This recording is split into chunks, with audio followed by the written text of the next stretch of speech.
ada 2 orang yang bisa mengibarkan bendera merah putih di internasional. Pertama, delegasi kunjungan presiden, Nah, kemudian kedua adalah atlet yang berprestasi. Ya, nah itu merupakan sebuah kebanggaan gitu, karena kalau Mas Don tanya ke para atlet nih, bukan cuma atlet difabel, tapi atlet umum juga, pasti keinginan mereka itu yaitu membawa bendera Indonesia berkibar di tingkat tertinggi gitu. Betul.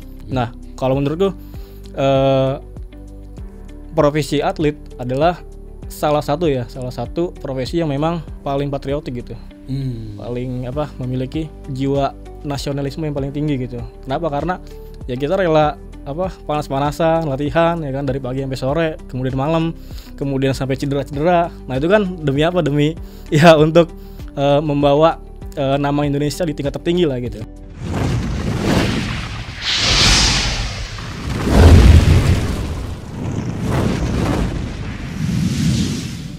Salam Pancasila. Waktunya kamu simak podcast persembahan dari Badan Pembinaan Ideologi Pancasila Republik Indonesia. Di episode kali ini, kita akan ngobrolin tentang Pancasila menjawab tantangan zaman bersama saya Don Brady. Pancasila sebagai dasar negara Indonesia memiliki peran yang sangat penting dalam kehidupan sehari-hari.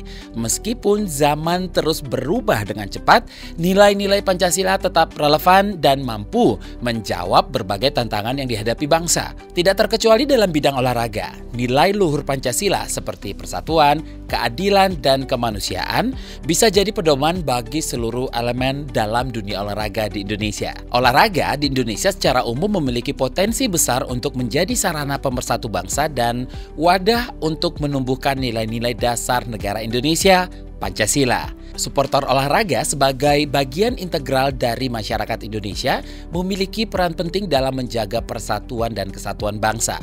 Faktanya, implementasi nilai-nilai Pancasila dalam dunia olahraga Indonesia bisa dibilang belum sempurna. Belum lagi tantangan seperti komersialisasi olahraga dan masalah integritas. Lalu seperti apa peran nilai-nilai Pancasila dalam menjawab tantangan-tantangan yang ada khususnya di dunia olahraga? Seperti biasa, saya nggak sendiri dan kali ini kita akan berbincang dengan narasumber kita, Fandi Ahmad, atlet Paralimpiade NPC DKI Jakarta, wheelchair race atau balap kursi roda. Tepuk tangan dong untuk Mas Fandi. Halo, aku panggilnya Kak Fandi aja kali ya? Boleh. Atau ini saya manggilnya Mas Don. Oke, kita sama-sama mas-mas aja ya, panggil mas aja ya. Oke, Mas Fandi ini adalah atlet Paralimpiade NPC DKI Jakarta, cabang wheelchair race balap kursi roda atau masuk ke kategori atletik ya? Iya, Mas ya. Atletik. Oke, berarti dia ini balapnya itu sesama teman-teman difabel menggunakan kursi roda. Boleh diceritakan dulu nih, Mas, gimana? Kebetulan saya tergabung dalam tim para atletik cabur nomor kursi roda balap kursi roda klasifikasi T54. Jadi T54 itu untuk tingkat difabel yang memang lumayan rendah lah, maksudnya nggak terlalu sulit gitu, kayak amputi, kemudian kayak panjang sebelah gitu. Jadi yang memang tingkat difabelnya itu nggak terlalu parah gitu, T54. Nah, saya tergabung dalam tim tersebut di kontingen NPC DKI Jakarta. Ya, jadi sekedar informasi juga buat teman-teman para atlet Paralimpik ini, ya kan? Paralimpik ya, Mas sebutannya ya.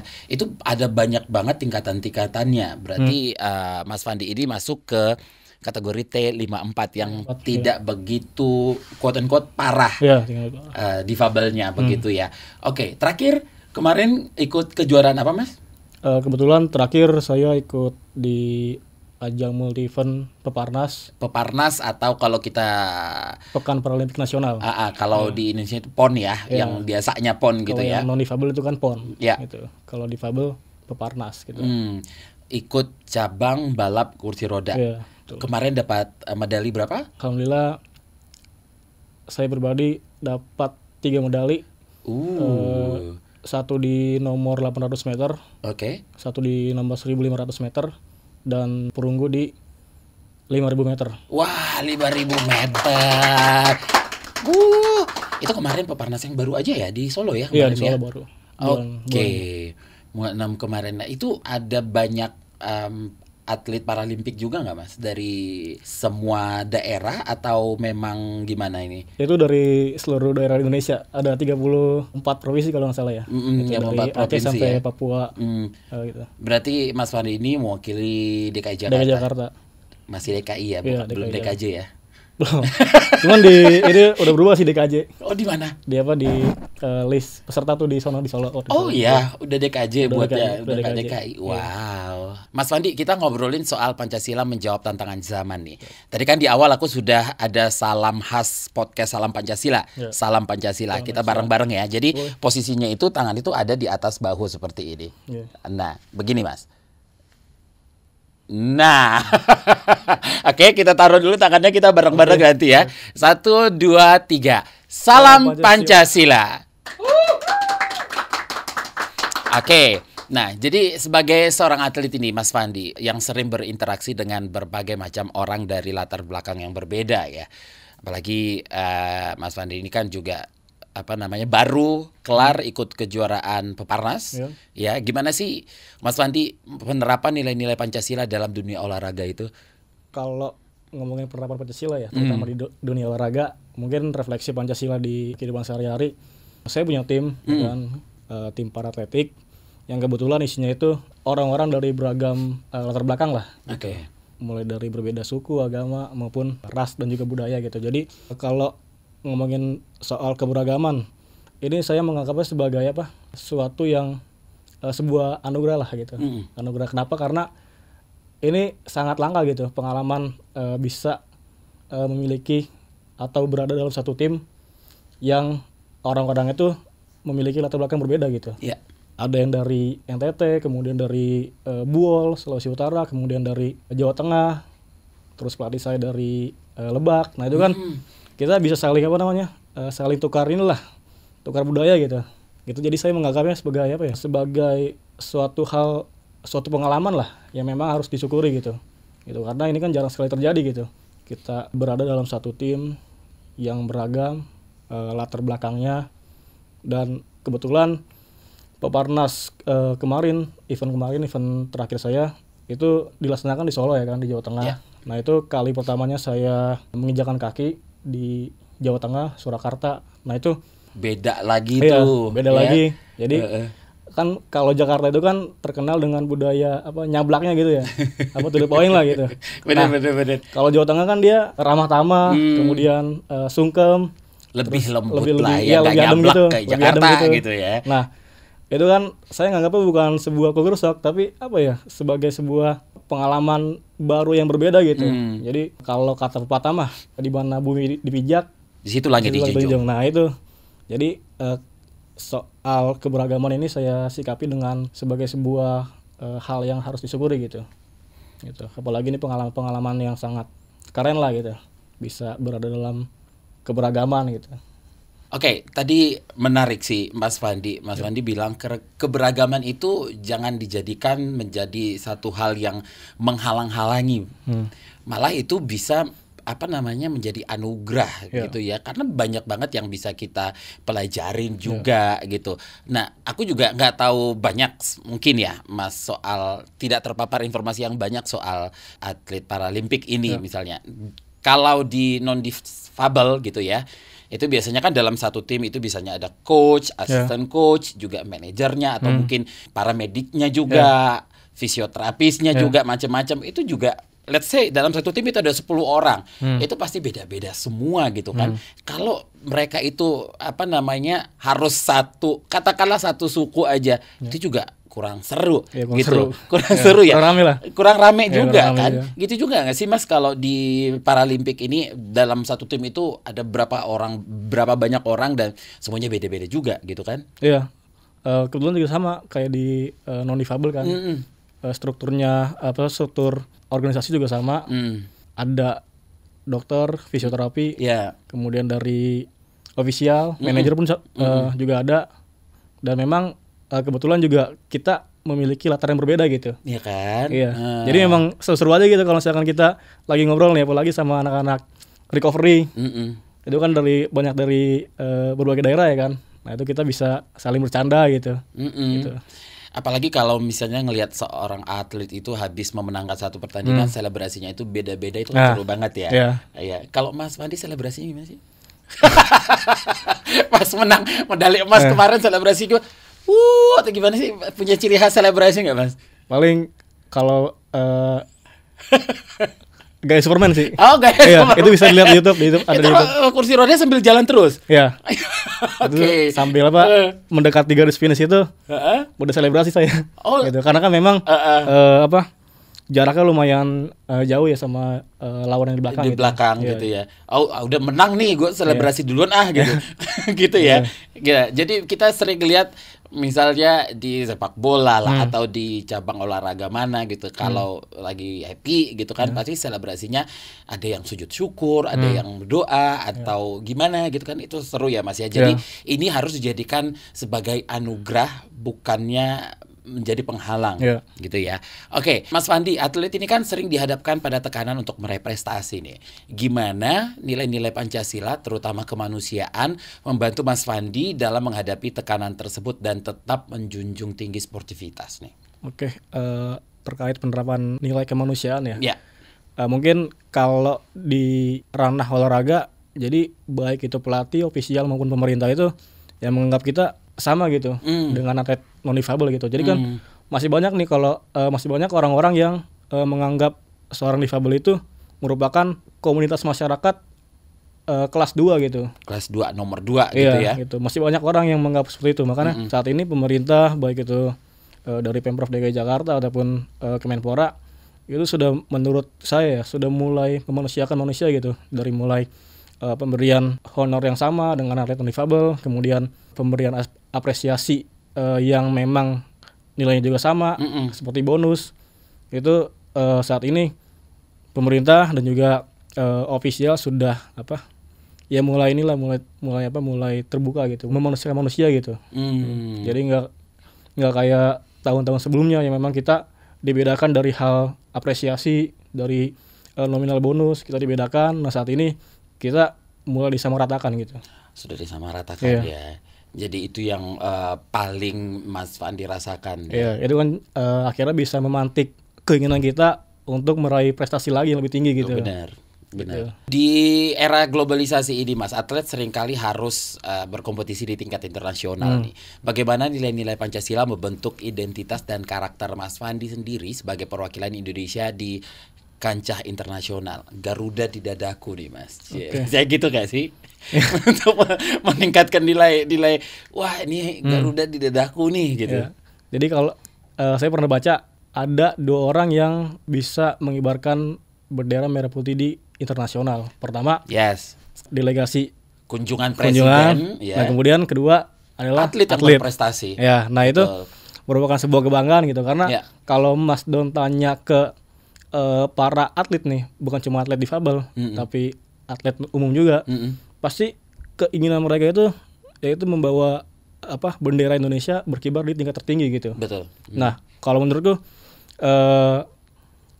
profesi atlet adalah salah satu profesi yang memang paling patriotik gitu, paling memiliki jiwa nasionalisme yang paling tinggi gitu. Kenapa? Karena ya kita rela panas-panasan, latihan ya kan, dari pagi sampai sore, kemudian malam, kemudian sampai cedera. Nah itu kan demi apa? Demi ya untuk membawa nama Indonesia di tingkat tertinggi lah gitu. Mengibarkan merah putih gitu ya. Jadi ya itu kalau menurutku ya atlet merupakan salah satu profesi yang paling patriotik gitu. Gitu. Jadi ada kebanggaan tersendiri lah, muncul identitas pribadi maupun bangsa gitu pada diri setiap atlet di Indonesia gitu.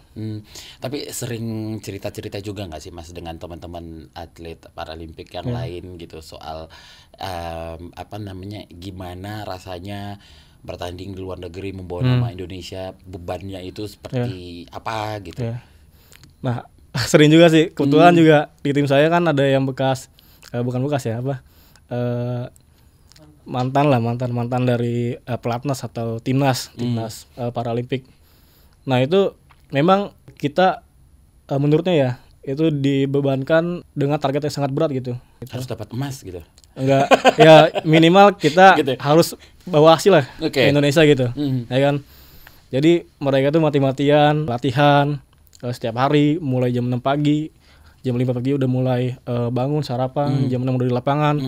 Nah itu ada target yang lebih tinggi gitu. Makanya kalau saya pribadi juga bergairah gitu, bergairah. Kenapa? Karena ya itu merupakan suatu yang membuat saya inilah bersemangat gitu. Terpacu gitu. Iya terpacu ya. lah, terpacu gitu melihat senior saya sudah pada membawa bendera Indonesia di tingkat tertinggi gitu, membawa banyak medali dari event-event multi event luar negeri gitu. Nah itu kan juga hal yang membuat saya terpantik lah untuk lebih semangat lagi latihan gitu. Mas Fandi tadi kan sempat mention juga kalau profesi atlet itu adalah salah satu profesi yang paling patriotik gitu ya. Nah, satu. Dan menurut saya juga profesi yang bisa menginspirasi banyak orang sih, Mas Fandi. Nah, sebagai sosok yang menginspirasi banyak generasi muda nih, Mas Fandi, bagaimana Mas Fandi melihat peran atlet dalam meneruskan nilai-nilai Pancasila kepada generasi muda khususnya? Oke, terutama Gen Z ya. Oke, generasi muda lah. Iya, karena kan saya juga kebetulan gue ada Gen Z juga. Gen Z juga. Dan juga hampir setiap hari itu ngelihat keluh kesah lah angkatan kami gitu di media sosial. Ini setiap episode Gen Z lagi nih kena. Karena memang gitu entah kenapa ya kan, ini kayak kok kita merasa angkatan yang paling ini gue nggak tahu bisa diomongin angkatan paling problematik kalau problematik gitu. Ditit ya. Nggak tahu, tapi yang quote and quote seperti itu ya, Mas Fandi ya. Kebanyakan seperti itu, gitu. Makanya mungkin para kawan-kawan muda bisa lebih menghargai dirinya sendiri gitu. Jadi kalian ini punya potensi ya kan. Kenapa nggak kalian gali gitu potensi kalian? Kalau anak-anak muda hari ini melihat perjuangan para atlet khususnya atlet difabel, nah mungkin mereka bisa sedikit terpancing lah gitu. Bagaimana susahnya kami di lapangan, bagaimana kerasa kami dalam mencoba untuk membanggakan Ibu Pertiwi gitu. Ya mungkin kawan-kawan anak muda lainnya bisa terpancing lah, termotivasi gitu. Gitu. Itu mungkin kalau bicara bagaimana atlet menginspirasi ya banyak anak muda gitu. Aku pengen tanya, mungkin ini nggak ada di dalam skrip nih, Mas Fandi. Mas Fandi gimana sih ngelihat kalau misalnya di media sosial itu kan kita sering banget ngelihat hate speech, komentar-komentar yang gampang banget ngebully orang gitu ya, gampang banget menjatuhkan mental seseorang, apalagi khususnya untuk atlet ataupun atlet paralimpik ya, Dimas. Kalau berprestasi, wah dipuja-pujinya luar biasa. Kalau lagi kalah aja, habis lu, sama netizen. Gimana Dimas ngelihatnya? Kalau saya sih melihatnya itu sebagai sebuah ironi lah gitu. Karena kan belum tentu yang menghujat ataupun yang ngebully itu mampu gitu, mampu untuk memberikan yang terbaik untuk bangsanya gitu, ya kan. Apalagi kalau sudah mulai menyerang fisik lah gitu, ya kan. Banyak juga kan pas kemarin Paralimpik Olimpiade tuh, itu ada beberapa atlet yang pulang tidak membawa medali. Betul. Nah, itu kan saya lihat di komentarnya para atlet itu di media sosialnya itu banyak yang hate speech gitu. Iya. Gitu. Nah ini yang hate speech belum tentu mereka mampu lah seperti dia gitu. Betul. Nggak punya kaki ya kan. Terus mampu bisa berenang atau segala macam. Nah itu belum tentu mereka itu mampu seperti itu gitu. Gitu. Iya, aku juga pernah menginterview atlet Paralimpik sebelumnya, namanya Dinda. Dinda. Ya, dia atlet renang juga. Shout out to Dinda. Apa kabar Dinda? Dia juga aku pernah ngikutin dia sempat beberapa kali latihan. Memang luar biasa pengorbanannya gitu loh. Apalagi dia masih muda gitu, menghabiskan masa mudanya di pelatnas lah, kayak gitu ya. Di pelatnas, menghabiskan masa mudanya di pelatnas, yang dimana seusianya juga banyak teman-temannya yang masih bermain, tapi atlet-atlet ini harus mengorbankan waktunya gitu. Latihan setiap hari, nggak main-main loh latihannya gitu ya. gitu. Tapi ya nama juga netizen ya. Mungkin ada pesan nggak nih Mas untuk angkatan-angkatan Mas yang angkatan native ini yang aktif di sosial media gitu. Ya namanya juga olahraga kan ya. Pasti ada kalah pasti menang gitu. Mungkin apa ya? Ini dikasih efek api ya biar marah nih Mas Mandinya. Untuk angkatan saya Gen Z. Kenal lagi kan. Mungkin jangan tanya apa yang negara berikan padamu, tapi tanya pada dirimu sendiri apa yang kamu berikan pada negara. Wih, boleh tepuk tangan loh. Untuk Gen Z. Penggunaan teknologi dalam olahraga ini kan semakin berkembang ya. Gitu ya. Menurut Mas Fandi sendiri gimana peran Pancasila dalam kaitannya secara bijak dan etis dalam dunia olahraga? Kalau untuk penggunaan teknologi ya mungkin ini bisa gak apa? Boleh. Okay. Mau simulasi, mau Nggak, pengen share video doang gitu. Oh, mau share video doang. Boleh. Nanti bisa ditampilin gitu ya. Itu jadi video. Ini ada video dari atlet luar negeri kebetulan dari Belanda. Sorry. Nanti kita akan tampilkan ya Mas ya di layar ya. Boleh. Oke, ini dia sedang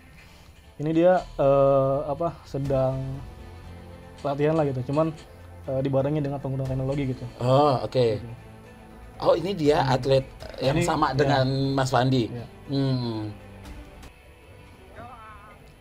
Nah, ini kan ya. Alat seperti ini kan nggak ada di Indonesia ya kan? Belum ada? Iya, belum ada sama sekali. Oke. Gitu. Nah, jadi penggunaan teknologi itu penting banget gitu. Ada lagi, Mas? Oke. Wow. Jadi ini pemanfaatan teknologi untuk meraih prestasi gitu. Meraih prestasi. Berarti kalau Mas Fandi latihan itu berarti masih menggunakan kursi roda yang sama. Cuman prakteknya beda gitu. Kalau di luar negeri kan mereka sudah mulai dibarengi dengan teknologi ya kan, kayak di video tadi gitu. Nah, kalau di Indonesia ini kalau yang saya tahu masih belum ada gitu. Gitu. Makanya ini juga bisa jadi masukan ya. Boleh kan? Yeah. Untuk pemerintah gitu. Boleh jadi dong. Terutama untuk Kemenpora untuk Kemenpora yang baru masih yang sama ya? Iya sama. Okay. Mungkin bisa dimaksimalkan lagi risetnya gitu. Risetnya terutama dalam bidang olahraga, sport science. Jadi biar kita nih nggak tertinggal dengan negara terutama negara-negara barat gitu. Karena kan di negara-negara luar itu pemerintahnya tuh sangat aware gitu. Terutama di bidang olahraga gitu. Setuju. Gitu. Jadi makanya penting banget sih penggunaan teknologi gitu. Betul, setuju. Untuk olahraga gitu. Jadi nggak cuma kita latihan seberapa kuat kita ngangkat beban, terus kemudian seberapa lama kita lari di trek lapangan. Nah, nggak seperti itu. Ada sainsnya gitu. Ada ilmu-ilmunya, ada teknologinya gitu. Karena berani kan pemerintah untuk ya rela lah berkorban untuk riset ya kan. Gitu. Apalagi ya tadi Mas Fandi juga sudah sempat mention dan semua kita juga udah tahu. Lagu Indonesia Raya dikumandangkan dan merah putih itu dikibarkan itu gara-gara dua gitu ya Mas ya. Kunjungan presiden dan atlet yang berprestasi. Iya. Dua. Gitu loh. Hanya presiden loh gitu kan sama atlet tuh yang bisa membuat bendera Indonesia berkibar gitu. Dan lagu Indonesia Raya itu dikibarkan. Jadi ya semakin maju teknologi ya ini pasti harus kita manfaatkan juga khususnya di bidang olahraga. Gitu. Di-mention juga sekalian yang paling diperlukan biasanya apa sih Mas? Apa? Yang Mas perlukan sekarang itu apa misalnya? Untuk teknologinya seperti yang di video tadi berarti ya? Iya di video tadi. Jadi kayak alat untuk mengukur bagaimana sudah semaksimal apa barang kita bekerja gitu. Terus juga seminimal apa tubuh kita mampu bertahan gitu. Gitu sih.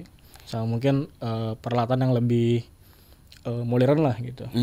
Gitu. Sebelum kita ke closing statement nih Mas Fandi mungkin kan banyak generasi muda di luar sana yang juga sudah apa ya, bisa dibilang hopeless lah, Ya. putus asa lah, padahal belum ngapa-ngapain gitu kan. Mungkin hanya karena putus cinta lah atau putus apa lah, nggak tahu. Langsung gitu, langsung putus harapan gitu loh. Gitu, Mas Fandi mungkin bisa menyampaikan sesuatu nih kepada teman-teman kita di luar sana biar ayo dong jangan menyerah gitu. Hidup ini udah makin kompetitif loh, udah makin susah loh gitu Mas. Silakan. Mungkin untuk para generasi muda tetap berpegang teguh ya pada nilai Pancasila, pada keberagaman, karena seperti yang kita tahu Indonesia itu negara yang besar, negara multikulturalisme. Kita adalah angkatan terakhir yang memang dibebankan untuk merawat keberagaman ini, dan kemudian untuk kawan-kawan generasi muda jangan patah semangat, jangan lihat yang di atas kalian tapi lihatlah di bawah kalian gitu. Itu berikan yang terbaik untuk bangsa gitu. Gitu. Ayo generasi muda tepuk tangan. Mas ke depannya target apa lagi nih? Kalau kebetulan kami ini di atletik lagi conditioning untuk persiapan Asian Para Games gitu. Asian Para Games. Ya, jadi yang dapat medali emas di Peparnas itu dipersiapkan untuk kemungkinan bakal dipanggil untuk delegasi Indonesia, pelatnas lah, timnas gitu untuk Asian Para Games di Thailand gitu. Kalau Asian Games kan 2025 ya kalau nggak salah. Nah kalau Para Games-nya awal tahun 2026 gitu. Jadi persiapan kita setahun. Wow, kita maksimalkan lah gitu. Oke. Setahun. Gitu. Jadi yang kemarin sudah meraih medali emas pada dipanggil untuk masuk ke pelatnas ya. Pelatnas. Oke. Target Mas Fandi sendiri udah lolos berarti pelatnas? Tinggal nunggu dipanggil doang gitu, bulan Desember. Oh, bulan Desember. Bulan Desember itu diseleksi lagi atau udah langsung otomatis? Kalau info yang beredar sih langsung dipanggil gitu. Cuman dalam per 3 bulan itu ada tes gitu, tes limit lah gitu. Jadi untuk melihat sejauh apa nih perkembangan kita gitu. Ya semoga terus berkembang lah gitu sampai Asia Para Games gitu. Amin. Kita doakan semua prestasi Mas Fandi bukan hanya tingkat ASEAN Mas, tapi kalau Olimpiade namanya apa? Paralimpik. Ya, memang target saya amin. Ingat-ingat ya Mas kalau udah nyampe Paralimpik ya. Selama tahun ke depan lah. Mas Fandi nih peraih medali emas di wheelchair race. Peparnas. Paralimpik dong, Paralimpiade dong. Paralimpiade dong. Kan komen Paralimpiade. Amin ya. Dari Mas ya. Amin. Thank you ya Mas Fandi ya. Siap. Itu tadi obrolan saya bersama Mas Fandi terkait Pancasila menjawab tantangan zaman. Terima kasih sudah menyimak podcast Salam Pancasila yang dipersembahkan oleh Badan Pembinaan Ideologi Pancasila Republik Indonesia. Saya Don Brady pamit, Mas Fandi terakhir lagi baca apa sih Mas? Ini mau closing loh. Terakhir kita bareng-bareng Salam Pancasila ya. Oke, 1, 2, 3. Salam Pancasila.